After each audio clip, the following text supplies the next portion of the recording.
On this episode of the Bronze Metalist podcast, we talk about Senjutsu by Iron Maiden. Yeah.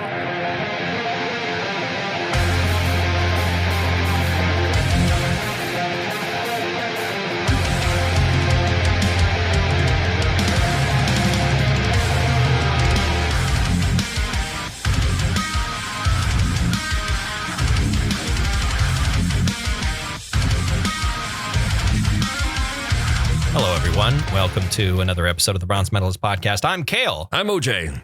We're two professional broadcasters. We like metal and we like to talk about it. And if this sounds kind of weird, it's because for the first time ever, we're not in the same room at the same time. We went through the entirety of the pandemic, perhaps somewhat irresponsibly, in contact with each other and being in the same place. But now we have been separated by several feet of snow. 36 inches. In April. Mm-hmm. You know, that's Lovely. what happens here, though, is that April is the worst storms happen in April. That's true. If we have storms in April, they are usually awful. Right. Sometimes we don't have storms in April, but when we do, they always suck because for the first time since October, there's actually some amount of moisture in the air. Right. And that lends itself to large amounts of snow. But yeah, that's, not fun. I had an interview on Tuesday. I've lost track of time as well. Yeah, because we have left the house hardly. But I had an interview on Tuesday with a comedian, and he was like, "Is this normal for you guys?" And I was like, "It's not unexpected, but none of us are happy about it. Like, no one goes into April going, oh, well, we're going to have our big snowstorm. No, we all go into April going like, all right, springtime. It's going to be kind of nice, for a few months now. Here we go." And then, Mother Nature takes a big old shit down our throats. But it doesn't always happen, but it definitely has probably happened more years than not in my lifetime that I can think of. Right. But, to this scale, it hasn't been since 1997, really. Yeah. Only one other time in my life has it been quite this dramatic. Right. You were still in diapers at the time. Yeah. And we in North Dakota are not unprepared for large amounts of snow. Mm-hmm. And I don't know when I don't know when the snow plows go into sort of summer storage, but I imagine it's probably not till May. Right. At least. If they're being responsible. But I was kind of surprised. I think part of it is because it's a large amount of snow, but it's fairly dry snow. Mm-hmm. And so we haven't had hardly any power outages across the entire state. That's been very nice. Like 2 that I know of, and both of them are pretty small scale.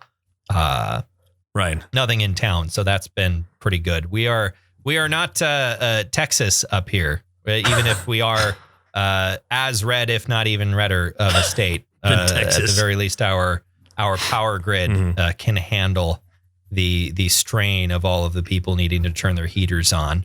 Right. And without electricity, I wouldn't have had the last couple of days somebody telling me to put my foolish ambition to rest, like constantly. Yeah. Are you still stuck on Margit? Well, okay. We're talking about Elden Ring now. Right? Of course we are. What I did was I just sort of wandered around. He kind of broke my spirit, and so I wandered around, just going to as many different places I could find, killing as many trolls and giants and as much other shit that I thought, okay, I can do it now. And then finally, was it Max? My son, he was on PlayStation as well, and he says, "Hey, I just wanted to let you know that my friend, who's also a 5th grader, wants to know if my dad has beaten Elden Ring yet, so he can talk to me about it." I'm like, "Oh, the 5th grader. Oh."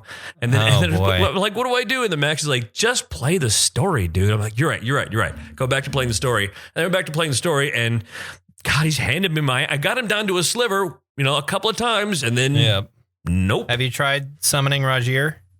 Rajir?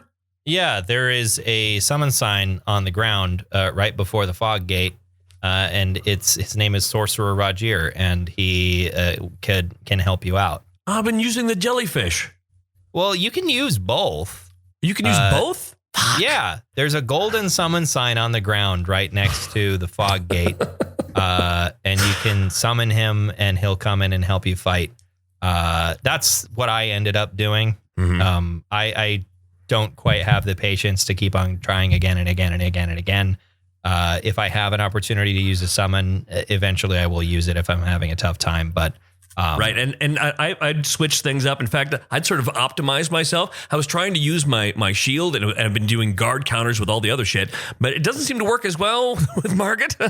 Well, that's partially because he's so big and he moves around too much. So depending on what weapon you're using with your guard counter, he'll probably be out of range by the time you actually manage to hit it off. Totally. I think you have to be really close to him. Right, and at that point, he's knocked you out of your poise anyway. So, yeah, he's a very difficult bot. Like, we have a friend who didn't think he was very difficult at all, but like I absolutely think he's the most difficult first story boss in a Souls game before, or in a FromSoft game. He's a very tough boss. He has a lot of tricks up his sleeve that are kind of hard to get used to. Right. And I'm kind of fat rolling right now too. So that's probably hurting you as well. Yeah. I think I always roll through every boss fight. So I pretty much never use a shield. Mm-hmm. I'm double handing a longsword. Yeah. Yeah. I'm also doing a spellcasting build, so shields are kind of not really a thing if I want to have one of my staffs out. But I beat the second. Well, I mean, technically you can do them in any order.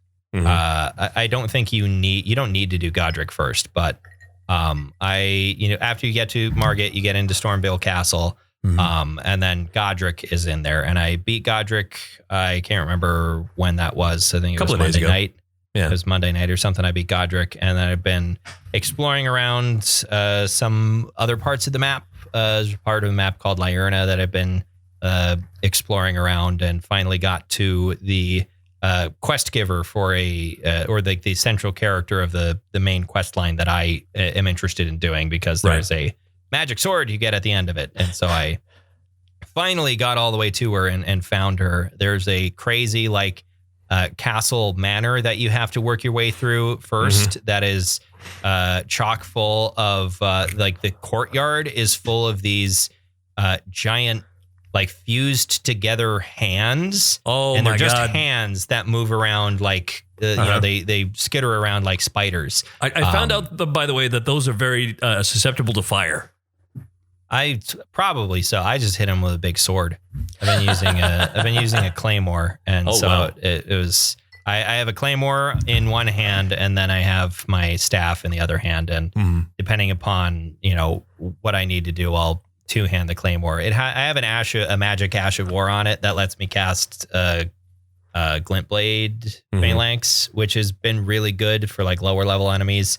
If all of the blades hit them, it breaks their poise, and then you can front stab or backstab them or whatever.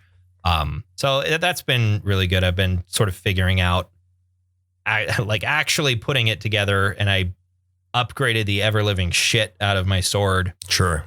Because I was concerned it wasn't going to get to that point very quickly, but it did kind of happen the same way in Dark Souls 3, where you start out and you have nothing, and then all of the sudden it's like you have so much upgrade materials. But in Elden Ring, it's just, you find a couple of mines and you work your way all the way through the mines, and you'll have a absolutely ridiculous amount of upgrade materials.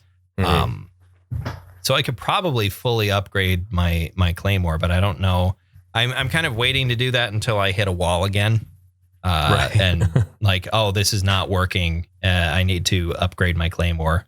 But I haven't gotten to that point yet, so I'm trying to conserve and maybe play a bit more balanced sort of thing instead of just becoming ridiculously overpowered and beating the shit out of everything until I hit a massive wall. Right, that's even too hard for that. But yeah, I'm continuing to have a good time with it. I still haven't upgraded my RAM and shit.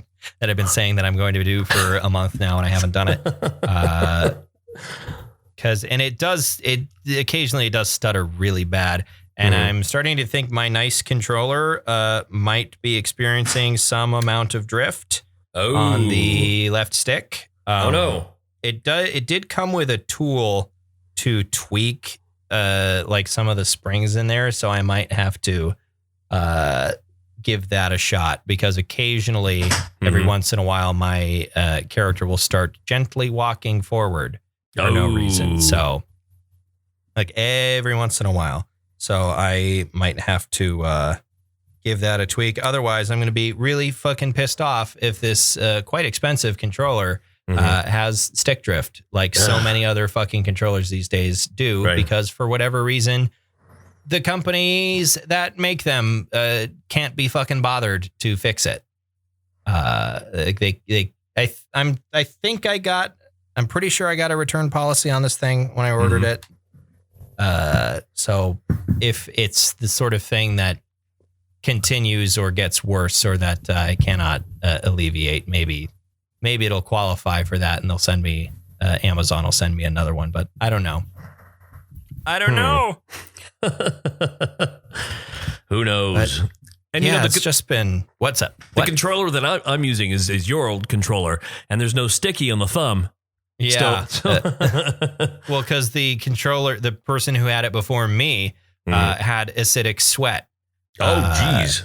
Yeah. So this is a third hand. Oh, that you're talking about QW. Right. Yeah. he had acidic sweat. And so I hardly ever, if I had actually used that PlayStation more, then I probably would have gotten a new controller. But I played God of War, and then I kind of never used it again. Right.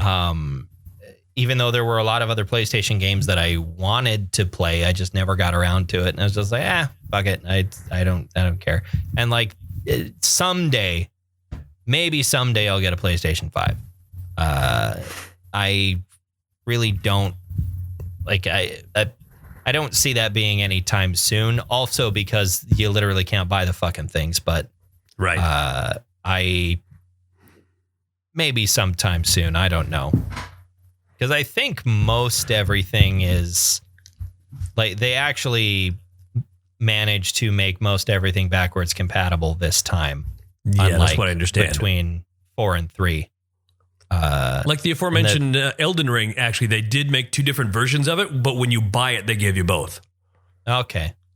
But yeah, like as I understand, the reason why the PS4, at least on launch, didn't have really much backwards compatibility with the PS3 is because the PS3 was fucking weird. Yeah. Like they used a whole bunch of proprietary technology or some shit that was really hard to develop games for. Ooh. And then it was also really hard to try and shove a miniaturized version of that into a PlayStation 4 to have backwards compatibility. Right. Sony kind of screwed themselves over with that. I think they eventually figured it out, or like studios did some labor on their end to make old games run on PS4. I don't know. I think they eventually did something, didn't they? Well, what they did, they just remastered them. They issued remasters. That's right. Yeah, most of them were just remasters. It wasn't.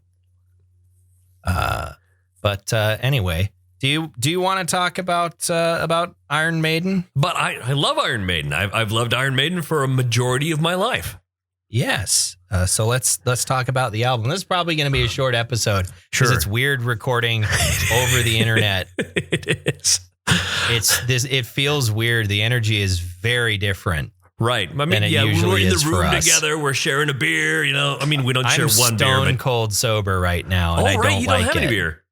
I'm stone cold sober trying to do this podcast, and it doesn't feel natural at all to me. So let's just get this over with. Talk about Iron Maiden. I don't know what this voice is. I've turned into a professional wrestler. Oh, yeah. Yeah. Ooh, let's talk about Iron Maiden. It's my intro music.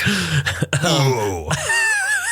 You know, I still remember being a youngish child in the early 80s, late 70s, and seeing Eddie on Iron Maiden posters, and it both giving me nightmares and being very intriguing. I wanted to know what this is. Such an iconic mascot. Yeah. And in this one, he's dressed up as a samurai. He is. Oh, I didn't look it up. What does Senjutsu mean? Senjutsu is loosely translated as tactics and strategy. So surprise, surprise, a Iron Maiden album that features lots of language and themes about the military and warfare. Right. Who could have guessed that Iron Maiden would write such an album? They've never made something like that before. Never at all. No. So what did you think about this album in particular? I thought it was very solid. I thought it was good. It was well written, well put together, well recorded. You could tell that Bruce is in his 60s, pushing 70 now. Yeah. It's there. Yeah. He sounded kind of tired. It did. A bit. He sounded a little tired. And there wasn't anything that was really stand out about this. This almost felt like it's Iron Maiden going through the motions, but it still felt like going through the motions a bit. Yeah, a little bit. Mm-hmm. I thought it was kind of like listening to, especially the opening track, the title track. Right. Listening to that and like there's that building intro. And hearing that opening guitar, and I'm like, oh, I bet it's going to get really punchy here in a second. And then it kind of doesn't. It didn't. Right. It doesn't. Like, I was kind of surprised at how kind of old school the production sounded. Mm-hmm. Like, I was expecting something, not that this isn't polished, but like with a bit, punchier guitars in it. Like, I was kind of unimpressed by the guitar tone. And that, especially like the opening track, something about the tone and the riffs made, especially that opening. It got better as the album went along, but like that opening track, it a combination of Bruce's aging voice, the writing and the production made that song in particular sound very tired. Like it sounded like, and I don't mean that in like the literary sense of just like, oh, this is very tired, don't you think? They sounded like they were about to fall asleep. Yeah. Like they needed a nap. Yeah. And I think it improved quite a lot throughout the rest of the album. That's something that sort of stuck with me that eventually I kind of got out of my head and got myself to enjoy more of this. Because like you said, this is not a bad album by any means. This is also a double album. I mean, it's 120 minutes. Yeah, this is, I was trying to listen to it again before we were recording, and it's like, oh yeah, that's right. This album is long as fuck. Yeah, and the like the latter half of it's just full of like, 8 to 11 minute songs. Yeah, disc 2 is, we got Darkest Hour, 7 minutes 20, Death of the Celts, 10 minutes 20, The Parchment, 12:39, and Hell on Earth, 11:19. Like, holy shit. That's a lot of that's an amount of long songs that I'd expect out of like a Mastodon album. Not necessarily what I would expect out of Iron Maiden. But although I haven't listened to a ton of Iron Maiden in my time, so maybe I should expect you'd be surprised to find out that they did sort of pioneer that a bit in the 80s. The extremely long track, like on like one we should listen to at some point, Power Slave. They had, of course, Rhyme of the Ancient Mariner, which is like 13 minutes long, but oh god, it's a fantastic album. I will say the longest songs on here are honestly the ones I enjoyed the most. Right, I'm with you. With the exception of Senjutsu. Like outside of that first track, which I was kind of bored through, the rest of them are like the long ones are the ones that I enjoyed the most because I don't know. I feel like their sound as it stands today, which I don't know if it's vastly different than it was in the 80s, other than they're old men now.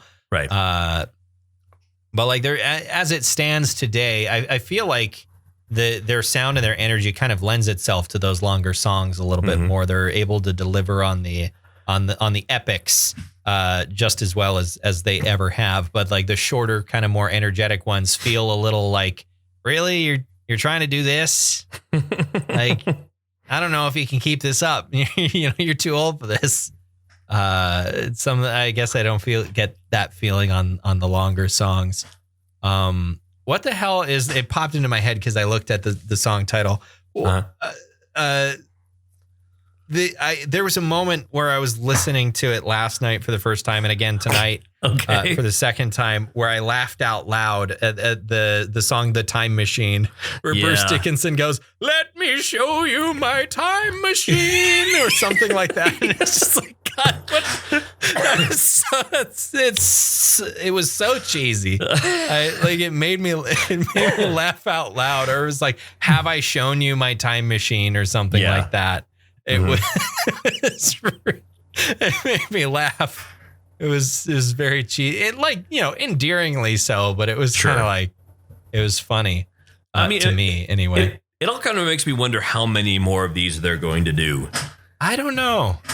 Well, and this album did very well for them. Sure. Yeah, both commercially and critically as well. Again, solid album. Yeah, it's a great album, and it's Iron Maiden, so it's kind of like, yeah, you gotta at least listen to it, right? But like a lot of magazines and a lot of reviewers, named it as one of their top albums of the year. The list of accolades is really, really long on Wikipedia, which I don't think it's undeserved necessarily, but it's not the best thing that I've listened to that came out in 2021.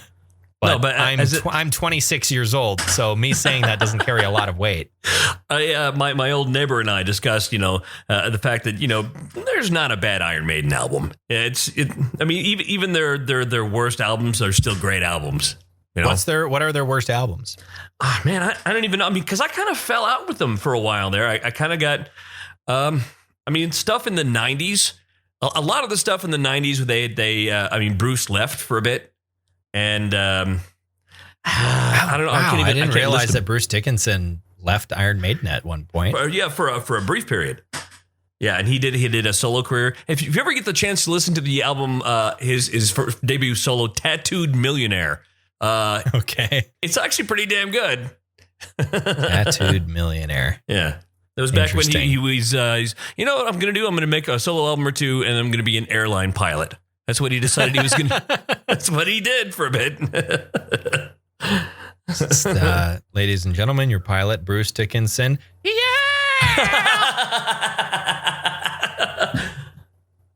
You're going to fly to the hills. That's all I have for song jokes for Iron Maiden. We're not going to be landing for a while because we're caught somewhere in time. There we go. All right. I should leave the song title jokes to you, since you actually know what you're talking about.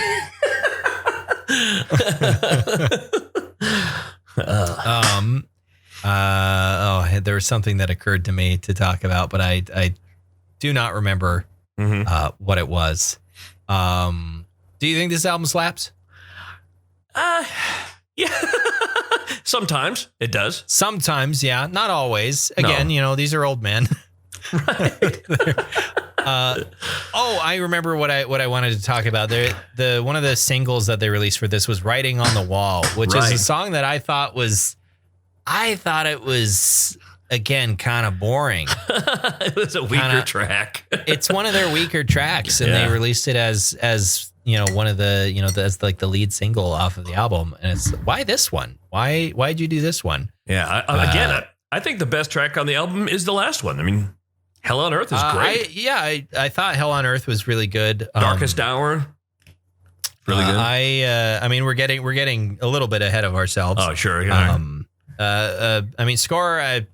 We can jump to there if we want. The aggregate score, Metacritic 83 out of 100. Sure. Is what it came up with, which, as we often find for albums that are considered well regarded, they're usually somewhere in the low 80s, because Metacritic looks at a lot more places than we do when we have to put together a number ourselves. But even then, like a lot of albums that we enjoy and that seem to be widely enjoyed usually end up in the low to mid 80s. And I always feel weird when I see an album has like a 95 because that just means like, you know, the band. One of the reviewers was your mom. Yeah, exactly. and not you, OJ, not your mom. No. Because she would give it a much lower score. She would. Doesn't like she these hates kinds this of shit. music. She's a woman in her 70s. Has she met Bruce Dickinson? She has not yet. No, it could happen. Maybe take her to an Iron Maiden show and just say, hey, look, they're of your generation. I'm not taking my mom to an Iron Maiden show. Come on. She'll have fun. I'm not going to try to die on that hill. That's you've long since given up on that, right? Because I've had the discussion with her like more than once now, where she talks about the fact that we work at a classic rock station and she doesn't hear any Jerry Lee Lewis or Elvis on there. I get, Mom, that's not classic rock. That's oldies, right? That's oldies. Well, it wasn't even classic rock in the 90s. No, it wasn't. It was still oldies. It was oldies then. And what's this? I've never heard of this Journey, whatever that is. What? Mom, these guys are barely younger than you. When did she say she'd never heard of Journey? Oh, when my brother passed away, I went down there and she's like, I want to listen to your station. Who are the Police and what is this Journey? I've never heard of any of this. God. Survivor? Wow. Isn't that a TV show? Are you sure your mom didn't live under a rock or something? Those are the words I told her. The 80s? The 70s and the 80s. Yeah. I love my mom a lot. But she found the music she likes, which is old country music and old rock and roll from the 50s and 60s. She loves the Beatles. That's when she's happy with listening to our station when we play the Beatles, which is the opposite of just about all the other listeners. Yeah, yeah. She's the only person who's happy with us when we play the Beatles, other than our boss. She's found what she likes, and that's what she likes, and I respect that. So. See, it's weird. It's kind of weird to me because, how old is your mom? She's only 71. Okay. So she's like, she's not that much older than my mom, but right. My mom is a massive Journey fan. That's like her favorite band. And so it's weird to me because I grew up absolutely surrounded by classic rock. It wasn't constantly on, but if there was music playing, it was Journey or it was the Eagles or it was some Bruce Springsteen or something. Like there was a lot of and there was plenty of country as well, just because I grew up in rural North Dakota. That's what's on and that's what people listen to. But there was a lot of classic rock in my house when I was growing up, and so it's weird to me hearing someone be like, who are these Journey people? Yeah. Like. What? Yeah. I've spoken about this before, but it's like up until I was proven wrong in a bar one night, it seemed to me that it was a truism about white people that if you started playing "Don't Stop Believing" in a public space, people would stop and start to sing. And I was proven wrong, but then again, it was also a college bar filled with hockey players and shit. So maybe that was why that didn't end up being the case. So anything that aired before 2014 would be like, what? Yeah. Well, I think the other thing is also like I think part of that idea was reinforced because I was in speech when I was in high school, and whenever we were on the bus, it's a lot of theater kids, and so everybody watched fucking Glee. Of course, like that was the big thing, and like the first episode of that show, I think, was them covering "Don't Stop Believin'." And so everybody for a while, 100% knew that song. We would always sing Bohemian Rhapsody too. Sure, but they knew it from Glee. Yeah, we would start singing, songs on the bus, and it would be "Don't Stop Believin'" and Bohemian Rhapsody and shit like that. But I think most of us probably were somewhat familiar with Queen and Journey anyway, but it's definitely what sort of brought it to the forefront of people's minds for a while when I was a teenager. I mean, certainly when I was a teenager, it wasn't because of a TV show. It was because that was the cool music. So Yeah. if I was on the bus and for some reason it was too quiet, which was never the case, but if that would ever happen, I could just go, is this the real life? Is this just is fantasy? this just fantasy? And then there would be at least 3 people. Well, and then like also you've got, when did Wayne's World come out? Was that? That was 90 or 91? Yeah, I was thinking. I feel it was like I was the early still 90s, in high school, that but was almost. also, Yeah. of course, that famous scene in Wayne's World with Right. Bohemian Rhapsody as well. Probably helped to extend the shelf life of that song outside of its life on classic 92 rock is when they and came whatnot. out. Yeah. 92 Yeah. was all right. What's your favorite song on Senjutsu by Iron Maiden? As I said before, Hell on Earth is probably my number 1. Darkest Hour is my number 2 on here. I like those both. I mean, they both had some like real dynamics to it. They both had a lot of rest time for the old men to, Yes. The longer songs especially have some pretty long instrumental sections. Right. Which like I like Bruce Dickinson as a singer, but it was also like, all right, Bruce, now rest your voice for a little while. You only have so much to give to this album. I remember seeing their live songs, their live concerts. By the way, their early stuff. They would have songs like this on there, and Bruce he'd sing his opening part, and then we wouldn't see him for like 8 minutes. Go away for a while. Yeah, he was backstage having a scotch, maybe a cigar. Yep.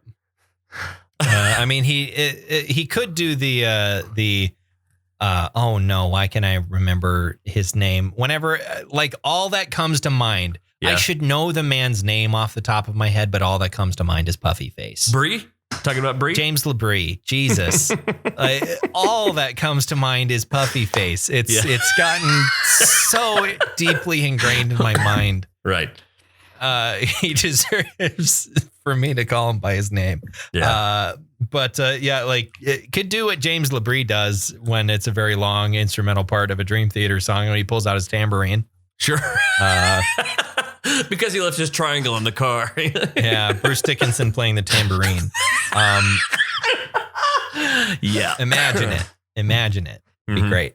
My favorite songs, I'm with you on the long songs. I chose 2 different ones though. My favorite I think is The Parchment.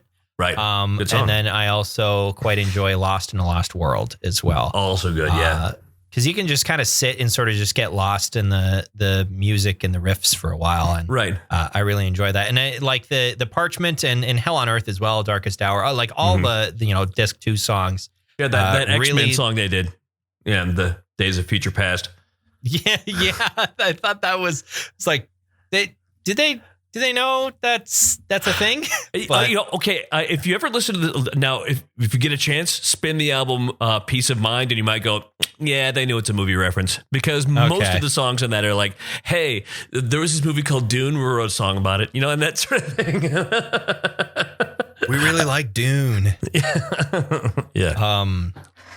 I wrote Lost in a Lost World and The Parchment. I thought and Hell on Earth absolutely has this as well, but like The Parchment and I mean all of the long songs on disc 2 really lend themselves, I think, to Iron Maiden's like very epic style. Right. I think that's where it shines the most is on those songs, because I think they have a real penchant for epic songwriting without it getting too cheesy, the way that, or at least too cheesy for me, the way that some power metal tends to get. And you realize that power metal did not exist before Iron Maiden. That's all just people trying to be Iron Maiden is what that is.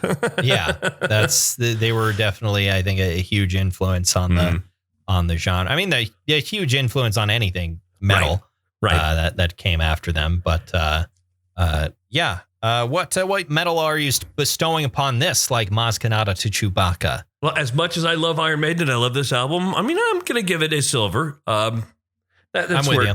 Yeah. I mean, it's not the best Iron Maiden album. So yeah. Well, and it's like I would ask you this because you're a lot more familiar with Iron Maiden than me, which is like how much has their style really diverged? Because I listened to this, and it's been a while since I listened to Number of the Beast. Number of the Beast. Well, like, how much has their style really changed since Number of the Beast? Because for me, it's like it feels like it hasn't changed all that much, other than a decrease in overall level of energy and enthusiasm. Well, it's diverged here and there. They've tried to get experimental here and there. I mean, they've always had the same core sound, and sometimes it's hit, sometimes it's miss. But I mean, yeah, really, it hasn't changed a whole lot. Okay. So, I mean, it's kind of your last few albums have been sort of that situation where it's like when we did Cannibal Corpse, talking about how, like, you know, they have one trick, they do it really well, and they've kept on doing it for a while. Yeah. And I feel like Iron Maiden's kind of in that boat. They're a bit there. It's been 44 years since their first album, and they've got more than one trick, perhaps, but they do. The repertoire is not huge. Those tricks aren't in a very big bag. I mean, it's a small. It's not a bag of holding. No, it's not. It's a smaller bag. You're right. It's just the standard adventurers pack that you get at level 1. But these guys are like level 65, but still, which shouldn't be possible. No, it shouldn't be. But rules of the game, like past level 20, you don't do. But I mean, yeah. They've been gaining these extra levels. Sure. I don't know how it happened. So next week, we're going to be talking about an album that I have found I really quite enjoy from a band that I've kind of reconnected with over the last week or so. They're a band called Era from Birmingham, Birmingham, or no. Oh, they're from Georgia, I thought. No. I thought so too. Give me a second. I might be getting something confused for a moment. They are from Birmingham, Alabama. Oh, I think they were originally from Georgia, or Jesse was from Georgia. That might be why I was getting confused. Yeah, it's the opposite of Mastodon. Yeah, they moved, or they had some members of the band move from Georgia to Alabama instead of the other way around. Right. But in any case, they're a progressive metalcore band, a technical metalcore band, whatever you want to call them. That I listened to a lot a while ago, and then over the last couple of years, I sort of fell off with them. I like the Birmingham sound. Particular reason. Yeah. What? I like the Birmingham sound. The Birmingham sound. Yeah. Yes, they're like Napalm with their Death contemporaries, Napalm Death, and fucking Black Sabbath. Yes, yes, Black Sabbath. Fucking Black Sabbath. We couldn't think of Black Sabbath. Well, you know, they're an obscure band nobody's ever heard of, so yeah, so obscure.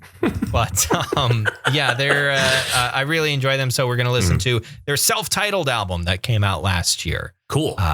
Which I really quite like. There's a lot of like very kind of playful experimentation going on there. Nothing like wildly out of field for them, but that being said, like they do have a rather large bag of tricks, to keep on using that metaphor, fairly large bag of tricks there, and they use all of them and throw in a couple of new ones on their latest album. Which you played some of it for me. And yes, damn. And not every song is quite, that level of insane intensity to start off with. Right. That's probably one of the more intense songs there, one of the more complex ones, but none of it is too far off. They also released a deluxe edition of it this year that featured a whole bunch of like new songs and B-sides and a couple covers and stuff like that. There's one they recorded a new version. I actually don't know if I listened to this. One of my favorite songs on the album, they recorded a new version of it with Courtney LaPlante from Spirit Box. So I should actually listen to that, because I think her contribution to that song would probably be pretty good, because it was already a fantastic song. But anyway, we'll talk more about Era next week. All right. I think they're fantastic. But hopefully face to face. Yeah. Yes, hopefully, unless something's gone horrifically wrong. Yeah. All of the trucks in Minot broke down. We've all had to shovel the roads out by hand. With a spoon.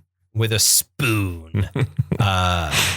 But anyway, till you hear from us again, thank you very much for listening. You can find us on Facebook or Twitter, and follow our pages there. Twitter, or shall I call it Elon's place? Well, now. no, he gave up on it. Oh, he's not doing it anymore? Right. I didn't realize he wasn't doing it anymore. I thought that was a done deal already. Yeah, he said never fucking mind. I don't know why, but all right. Well, okay, I guess it's not Elon's place anymore. But Twitter, Facebook, do your thing. We're also, theoretically on YouTube. Mm-hmm. Not theoretically, we are, but it kind of doesn't count because no one ever watches or listens there. Because why do you want to listen to a podcast on YouTube? That'd be weird.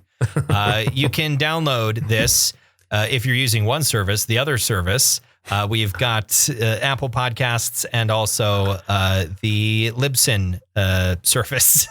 Yes. It's completely failing at this. Libsyn's the podcast source is what you would find in your app store if you would prefer mobile. But anyway, I'm going to wrap this up. All right. Thank you very much for listening to another episode of the Bronze Metalist Podcast. I'm Kale. I'm OJ. Congratulations. Congratulations. Bye.